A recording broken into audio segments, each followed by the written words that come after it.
Welcome to the University of Southern California Institute of Armenian Studies new series called Unpacking Armenian Studies. We're going to be looking at all of the issues in Armenian studies and speaking to various scholars around the world about Armenians in the world and the world's impact on Armenia and the Armenian experience. Our guest today is Dr. Helen Evans, who is a specialist in early Christian, Byzantine, and Armenian art. And she is both the brains and the energy behind an exhibition expected at the Metropolitan Museum of Art this September called Armenia! Dr. Evans, thank you for being with us, and tell us about the exclamation point. Well, we're very excited about the show, and we've worked through a huge variety of titles, and none of them were incredibly short, punchy, and Armenia with an exclamation point seems to be that. So tell us briefly, I'm sure it's going to be an extensive exhibition, tell us briefly what it will entail. The exhibition is an effort to make people aware of how important Armenian art in the medieval centuries is and why it should be recognized as an important portion of the world's art. And Armenian art has had a history of being seen as a significant cul-de-sac that didn't interact with others and thus could be somewhat ignored. And what we are arguing is that you can't ignore it and should not ignore it. So we're beginning with the significant beginning of the Middle Ages for the Armenians, which is the conversion to Christianity at the beginning of the 4th century. And we are following it till the arrival in the Near East of printed books in vast numbers. So it's later than one might think of as the Middle Ages in other areas, but we normally consider the Middle Ages to end when printed books arrive in bulk. So we're going to essentially a high point in the presence of the Armenians in Persia. You said something really interesting about the interaction. The lack of interaction with various events, societies, cultures has therefore resulted in isolation of some sort of Armenian art. Is that what I understood? Well, it's a larger thing. It's not just Armenian art. It's any art that you don't feel feeds into the evolution of the history of art. You don't pay a vast amount of attention to. You do the same thing with history or odd moments in evolution or anything else where it's easy to say, I've got to stick to the main road. I'm not going to make an excursion off very far on that side road. Is part of this discussion a discussion about pure versus hybrid? Well, I think it's a turn in the way scholarship's being done in general. I think the last century spent a lot of time defining what was pure, and we're now going back and saying, well, no, pure is not, it does not come into existence until a whole lot of hybrids make something. So let's see what those hybrid elements are. Your colleague, the CEO of the J. Paul Getty Trust, James Kuno, was at one of the Institute events, Innovate Armenia, and he spoke about that challenge of identifying what is a national culture. And he quoted, and I bring this with me because believe me, I quote this often, he quoted Sanjay Subramanian, the Indian-born scholar, who said, a national culture that does not have the confidence to declare that, like all national cultures, it too is a hybrid, a crossroads, a mixture of elements derived from chance encounters and unforeseen consequences, can only take the path to xenophobia and cultural paranoia. I think it's a very wonderful quote. I think it's important that by looking at Armenia in a broader sphere, the very fascinating show that's on right now at Dr. Kuno's Getty is which is on the edges, people on the edges, ends with an Armenian manuscript. I don't think you would have bothered putting the Armenian manuscript in there a decade ago when Armenian was seen as only the other, because it's actually on the New Jolfa Merchants and the Silks. That's that last manuscript. The pieces that will be on exhibition are from the Met's holdings? I wish. The Met, like most places, has odd and idiosyncratic Armenian objects. The most wonderful thing we have is, of course, the great Hachkar that's on loan from the Republic of Armenia that we've had since 2008. We are focusing the show primarily on institutions within the Armenian sphere that have preserved and protected Armenian culture, because one of the throwaway sentences is everything has been destroyed, and that's actually not true.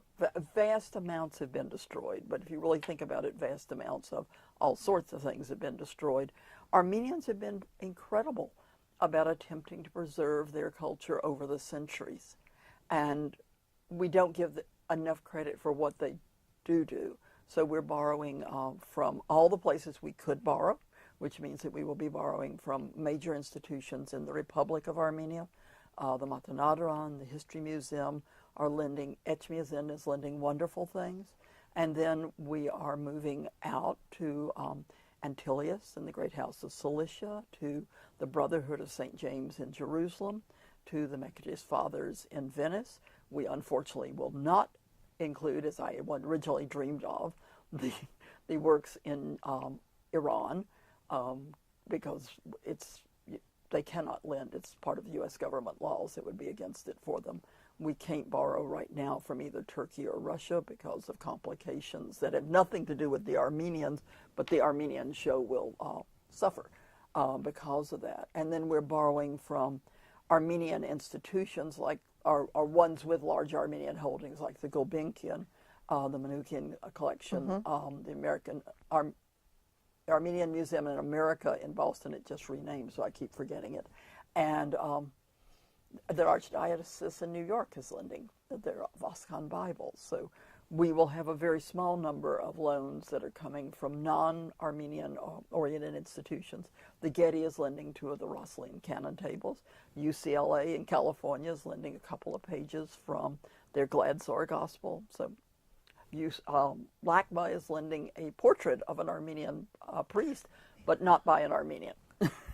I remember seeing that and wondering about that. You've done a bit of arm twisting here. We have worked very hard. This is the way I do all my exhibitions. So first I look at everything that could be carried that one might want to carry, and then you try to build it into a thread that someone could follow through the exhibition and not know what they're looking at, but leave impressed. I've always done exhibitions on cultures that are not well known, and ever since I had my first job in education at the Mint Museum in Charlotte, North Carolina, I've accepted that the basic thing is to get somebody to go through, not know what they're looking at, and walk out and say, I wish I had understood that. And then hopefully they'll go around and go through it again. And then everything that's above that is desirable, which also includes meaning that a major scholar goes through and says, I learned something I didn't know. So did I understand right again that you said it will be done as a study of the history of institutions?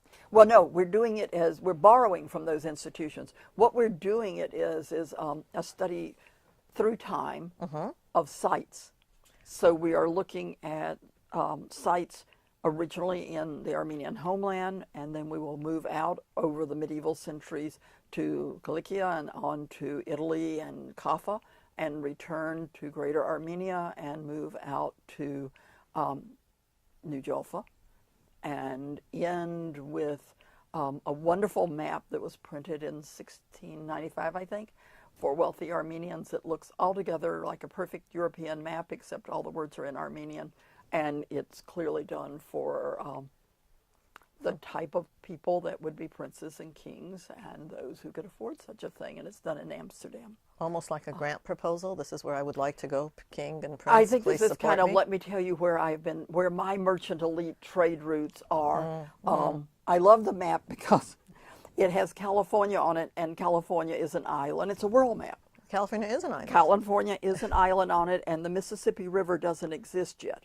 So it's got 3 little spots of river, but they haven't realized, they haven't explored enough to know that it goes all the way down. And this is what year? 1695.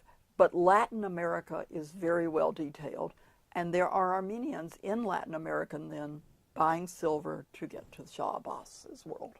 So I was going to ask you whether the majority of what has survived is really not secular, but religious, except what you're telling me is I'm wrong. No, I'm not telling you you're wrong. I'm telling you that this is an exception. Any medieval gallery that you go to in the world is predominantly religious. It's one of our constant efforts is to say medieval world didn't do just prayer. It had a much more vibrant life, but we don't have much that survives of it anywhere. Why is that? Well, I think largely... Why don't we have royal tunics and we have all these clerical vestments, for example, at Etchmiadzin or the History Museum in Yerevan? Well, many of those vestments are older. The royal things that we have are the vestments from Middle Ages, are off of bodies that have been exhumed. And if their materials are valuable enough in terms of the history of art or something, we sometimes keep them out. I think the reality, or at least my vision of what reality is that if all of us had to flee in the next minute, we would take what was most important to us, and we'd probably take something that meant something to us spiritually. And if we had to sell everything to have dinner, that we would sell the secular things before we sold the religious, so that over time, what survives is what goes into churches, monasteries of any culture. And then what's secular in that is you've got on lovely earrings. If you gave your earrings to the church, it would survive, but not because they're secular, it's because they would have been a gift to the church. This is not your first massive exhibition of Armenian art. You've curated one at the Met, you've curated one at the Morgan Library? No, I was a junior curator on an exhibition in 1994 at the Morgan Library with several of the authors in the catalog now, that was organized by Thomas Matthews, my teacher, and Roger Wick, who is at the Morgan. And that was on manuscripts, and it was limited to manuscripts that were in American collections. In 1997, we did an exhibition, The Glory of Byzantium, that argued that the East Christian world was relevant and couldn't, because it itself was viewed as an irrelevant portion of the world. And there was a significant section in it on Armenian art, set off because we did the core, then we did peripheral states, and then we actually did connections to Europe and connections to Islam as the catalog's format. If we look at the art forms that have survived, the ones that are most familiar and most associated with Armenian art, we've got the manuscripts, of course. We have some sculpture in the forms of khachkars. We have some textiles. Is that it? Do we have metal work that has survived? We will have lovely reliquaries in this exhibition that are quite beautiful. In the Middle Ages, the most sacred thing to an Armenian is the word, and thus the thing that you would give would be a copy of a manuscript to the church. That would be the most active donation. And Armenian culture does not promote the icon, where Orthodox world does. So the word, which is illuminated, so it's not an objection to images, it's just that the word is the major thing, is what survives and what is protected and what people carried whenever they were fleeing from where they were. Khachkars have become very, very important in the last century. I mean, there are many khachkars, and they're all national treasures in Armenia, but the sense of the khachkar representing the Armenians, as in the gift of the Republic of Armenia to the United Nations, is, I think, kind of a sense that this represents those of us who died, and therefore we're focusing on it. I think if you were 2 centuries earlier, even 1 century earlier, you would have given a book. And paintings? There have to have been Armenian paintings. They're described that people had nicely decorated homes. But medieval paintings do not survive. Very few medieval paintings survive many places. They also have not been carefully looked for. What survives is largely paintings on the walls of churches. So we know there are paintings at Akhtamar, there are other ones. But the early generation of archaeologists who would have probably found them best weren't really looking for them, and they were covered by many layers of whitewash. Tell us about the catalog and the scholars in the catalog. Well, the catalog, we hope, will become a standard reference books. The other shows I've done, their catalogs have become reference books. The ambition of my shows is to tell you what we know now and to open up doors to further discussions so that it will be a continuing process. And we have brought together a body of scholars, largely from America, because what I'm hoping this will do is encourage more courses on Armenian art in America. So lots of scholars from somewhere else is really wonderful, but they're not going to be able to teach a course at USC. And we have some very junior scholars that have written a couple of catalog entries. I have great hopes that they're going to be outstanding in the future. Christina Maranchi, who is doing fantastic work at Tufts, is the thread that carries the book through, because she's written on the architecture of these different sites. So while they won't be so totally present in the installation, they will be very present in the exhibition, in the catalog itself. Sylvie Marion, who has worked on manuscripts for many, many years. Me, I am writing for it. Rachel Gashgarian, who is writing on these very, very complex and difficult centuries of how can you look at the Seljuks, the Mongols, Timur, from the Armenian perspective and show how the Armenians were both devastated, but some of them did very, very well. And those, some of the best reliquaries are coming from those centuries. No men? You should include a few men, don't you think? I'd like to. What we are going to have is a large number of images of people. We very deliberately selected works that show people. And one of the things that makes Armenian art different from the Byzantine sphere that's right beside it is Armenians show themselves. So we have, at the edge of some reliquaries, the donor is shown. At the bottoms of manuscripts, the donor is shown. And we are, to the extent we can, making a point of recognizing people. We're, I'm very excited over the fact that we're taking several artists and talking about them as artists. So not, this is a manuscript and it represents Armenia, but these are works by Taras Roslin. This is what he does. These are really weird and wonderfully idiosyncratic works by Hakab of Yulfa. And this is an artist, and he is working through his issues in depicting really, really wonderfully weird versions of God creating the world. And we have a picture of Hakab at the bottom of one of his manuscripts. We're opening it to that self-portrait. Authorship. Who did you look for that you couldn't find? What specialists did you look for that aren't there? In terms of art, or? In terms of Armenian art, the Byzantine context, the world context? I would like to think there were a whole lot more people studying Armenian art in more depth than there are quite yet. I think the show done in 20 years would be different in the variety of people it could draw on.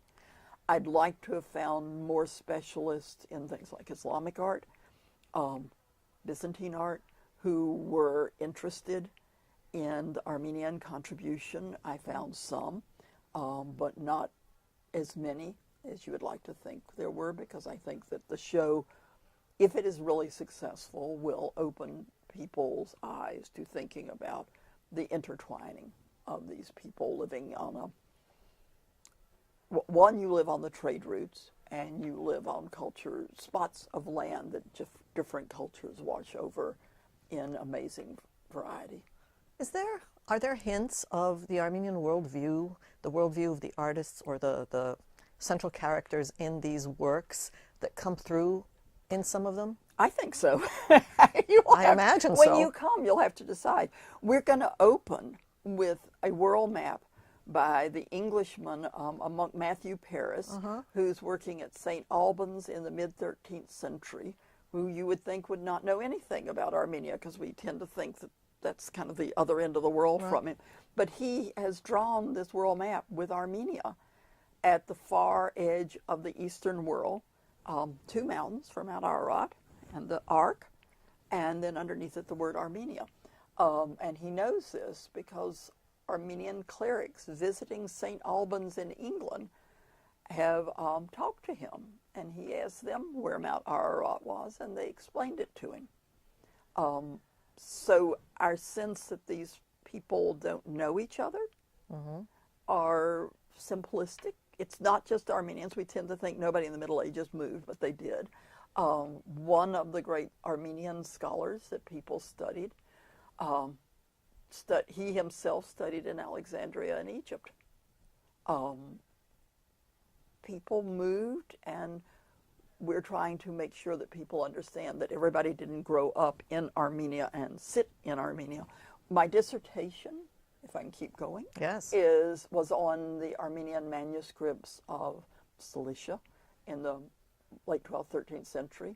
And one of the things that was amazing to learn was that every crusader who was anybody had an Armenian wife.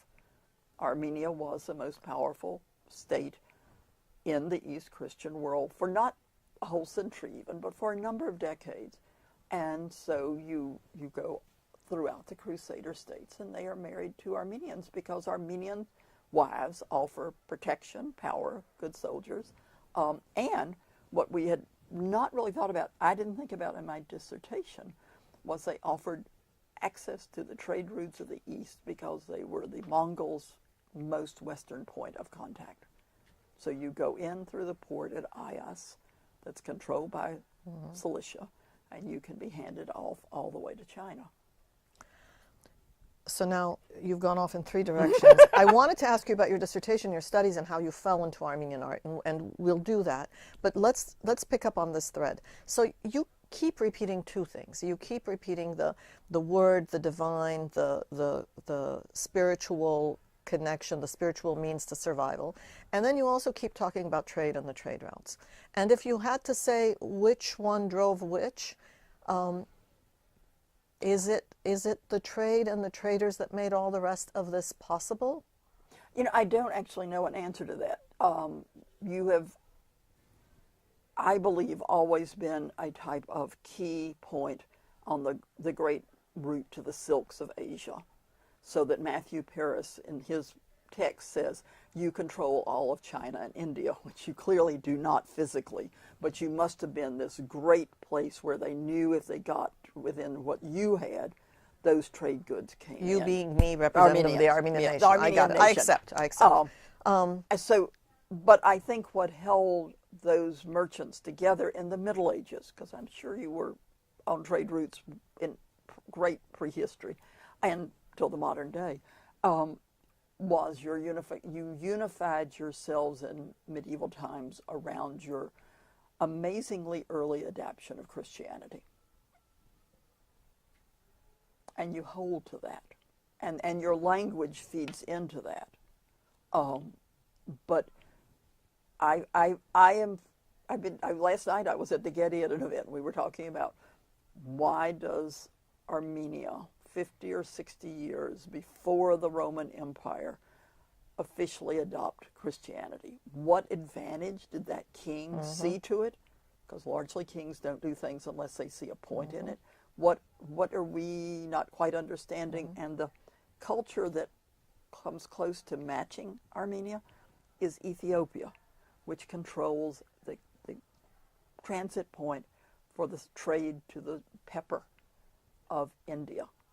And they also have a king, and they also, in the early 4th century, become Christian. So you have these 2 incredibly important points, kind of the most eastern edges of 2 major trade routes of the Roman Empire that identify with Christianity before the state itself does.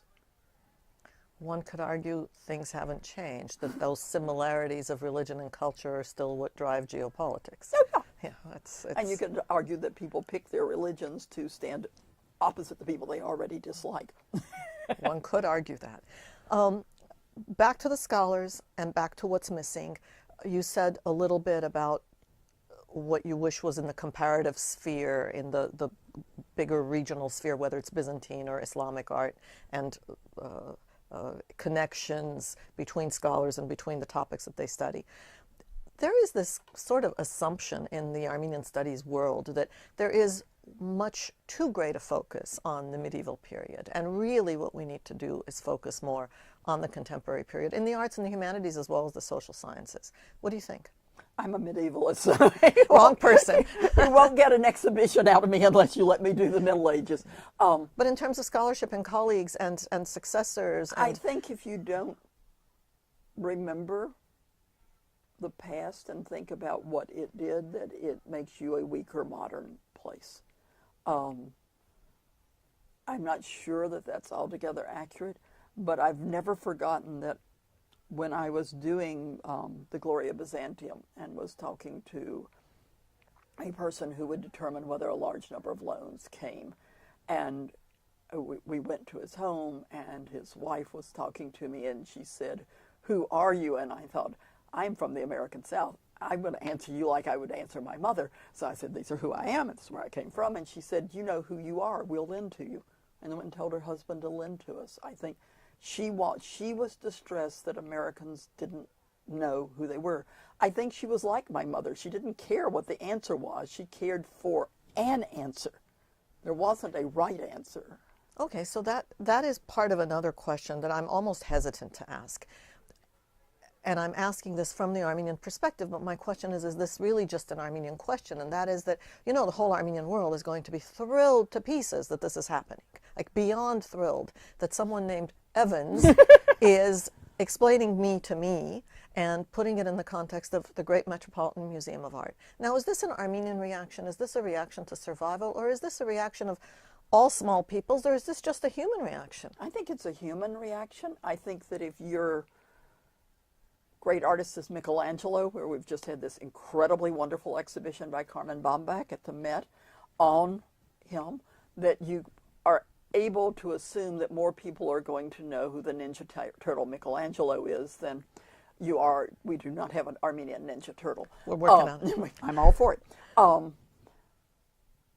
I began my graduate studies in Asian art, and I think most people wish to think of their culture as being respected. I think there's some cultures, England, France, Germany, Italy, that are more used to thinking they're respected, but that the rest of the world, including America, and our art is very modern. We don't have a vast amount of people's worldwide interest in what was done in America in 1700. We want people to see a point in us. I once when I had the Armenian gallery in the Glory of Byzantium, I also had a Bulgarian gallery, a Georgian gallery, Crusader gallery. It was a series of the periphery. And I heard a man, well-dressed gentleman, say to his wife in the Bulgarian gallery, I did not know those people could read and write then. Well, the Cyrillic alphabet was invented for the Bulgarians before they were the Bulgarians. I think if you feel that people don't know about you, it matters more to you to be remembered. But I think everybody wants to be remembered. I think everybody wants to be respected. And I would argue that what an art museum can produce is an exhibition about you at your best. I could also do an exhibition about the worst pot you ever made, but nobody's ever going to come to see an exhibition on the world's worst pot. So what I've tried to make a world that was largely ignored when I arrived at the Met more central in terms of itself. We've always had great works of art from this world. We've just rarely looked at it for the people who made it. We've looked at it for what it did in influencing Western European art. And now the galleries at the Met, where the Armenian works that we do have are installed, this is what these people made. And yes, it is important enough that it both influences Western European art, it also influences Islamic art. It is part of a world's art of centuries that we should think about, to me. I'm all for the continuation of medieval studies. All right, surprise, surprise by that answer. Tell me about your relationship to Armenia, the institutions in Armenia. Where are your partners? What is it you wish you had more of there? I first went to Armenia working on my dissertation in 1982, where I managed to lose 15 pounds because I couldn't get to food very often. So one of my memories is not eating a whole lot. And you were holed up in the Madenataran the whole time? Yes, that was part of the reason I didn't get food, because I went in as early. They were wonderful to me. They let me in a little earlier than I should have come in. They let me stay a little later than I should have at night. They were very, very generous, and they were very, very lovely people. The hotel wouldn't feed me because I was alone, and I had to be with a group to be fed early. And so if I was going to eat alone, I had to eat last, and I couldn't eat last because then I couldn't get to the Matanadaran. Yeah, I remember those days. I couldn't have tea before breakfast. I had to have breakfast and then have tea. Yeah, so we have these really good rules. We all lost weight. And it was always nice to know that the only person as interested in where I was as I was the KGB. So I never really felt like there was any problem when I was wondering where in the world I had managed to walk in the wrong direction and was lost. No problem. We are working with the Matanadran now. We are working with the History Museum. Dr. Gregorian, its director, has been tremendously helpful. And we're working with the Holy See at Etchmuseum, and particularly with Father Asagik and with His Holiness. It's not a problem specifically with Armenia. I've never found a former Soviet bloc state who has thought that America had any culture and thus that they should lend anything good to it. So to try to make people understand, less now, but still. So to try to make people understand why it would be really important to lend their very best so that works could stand up to the very best we have at the Met is a conversation that is ongoing with everybody. It's also ongoing with every religious group I ever deal with. Things survive in monasteries because they don't send them out a whole lot. So why should I be any different? Which is their constant response. That's yes, exactly well, I can't their blame response. them. You say, I'm going to take care of them, and they sit there and say, well, this went out in 1801 and it never came back. Why should I trust you now? They have good reasons. So it's how can you make them understand that you will fully respect them, that you're not going to abuse their loans. And what about scholarship? What about the scholarly collaboration, the studies that make evident provenance, value, implications, content, significance?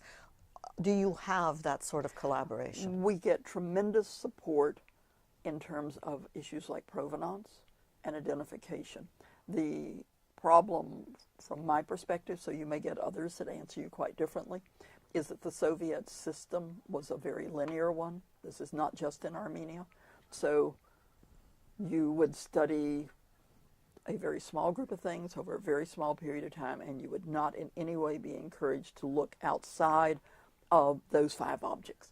So you couldn't think about what might have influenced them, who they might connect with. And it is, for some scholars, extremely distressing to be asked to place something in a context that is larger than what was done in Lori, and not even look at the next province over in Armenia for connections. And is there a place in the post-Soviet space where that's changing, and Oh, why yes. and how is that changing? Well, I imagine it's changing because both Armenians and other states are sending their students out, and that people are also going in, and sometimes it goes better than others, but that I was at ICOM, so it's a Museum World conference last spring, and it was quite fascinating to watch these kids, none of whom I knew, coming out of programs in Armenia who were thinking very, very innovatively, and how much a certain generation that was closer to my age was distressed by it. I spent last night discussing with people, what can you do to make information more interesting? If you've come in a system where all of us came out of, where your teacher sat there and said, this is it, sit down, learn it, and now you're trying to figure out how to get people to think about it. Thinking about something can be scary. Is any part of this exhibition going to be available online? In a dream world, which this is earlier than everything can be set up, but I think it's all going to be, we're going to have a website, and I have a very bright young man who is working on a map that we hope will be interactive, where you will be able to put your finger on Devin, your finger on Ani, your finger on Sis and Cilicia, and get a little pop-up if it works right. We're in the very beginning stages of making this work, where you say this is this, and then the objects we've borrowed from there will come up, and the map will extend from literally La Plata in Bolivia, in Latin America, where the silver was coming from, to England. And many sites will be centers where Armenians had kingdoms, like Ani, are sites where are Cilicia, are sites like Tabriz, where they were an important element. But you'll be able to see this centrality and then this spread out. What should I have asked you that I haven't asked you? The dates of the exhibition. Please. We're opening on Armenian Independence Day, so September. 21st. 21st? Suddenly blanking on the date. And we're closing on January 13th. And we're closing on the 13th so that Armenian Christmas will be celebrated at the Met. And I think that in that we are in a way giving Armenia a voice by our selection of dates. And January 13th is Old New Year, so the year will end auspiciously. In totally practical terms, it's the day that the riggers who move everything in the Met are first available after the 7th. Okay, so we've got the holidays to spend in New York. But I think what we want Armenians to do is to go through and maybe be irritated with what we do on this point or that point, but that all the Armenians in America could find something they relate to, whether their families came out of New Jaffa or out of Lebanon or out of Italy or out of the Republic of Armenia or out of the modern nation state of Turkey, that there will be aspects of their world respected in the exhibition, and that people who, like me, knew nothing about Armenia when I was first introduced to it, will recognize why it's really interesting and important and is very much a part of the world's art. Is a museum exhibition like a book or a movie? The numbers are the measure of success and the indicator of more such possibilities to come? Yeah. I think it's, well, like a book or a movie, you have two winners. You have the ones that are viewed as totally intellectual and thus maybe get a cult following if we're talking about movies, since we're in a kind of a studio-like one. And you're in And then you get the ones where you get a really wonderful turnout. And so they may not be viewed as so highbrow, but they have a turnout. And then you get the wonderful moment when it comes together.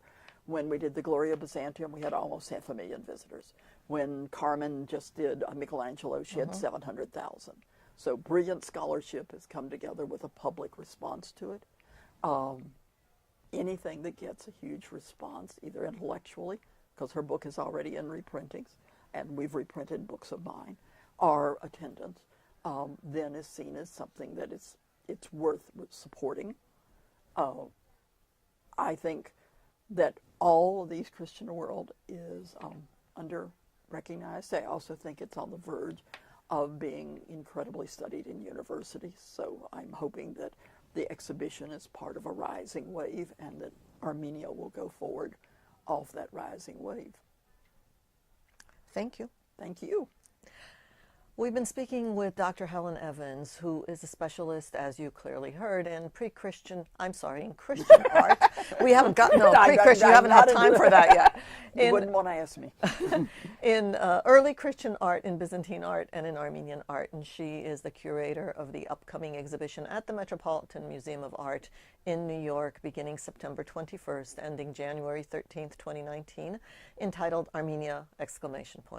Thank you for joining us here at the University of Southern California Institute of Armenian Studies. This is Unpacking Armenian Studies. I'm Salpi Ghazarian.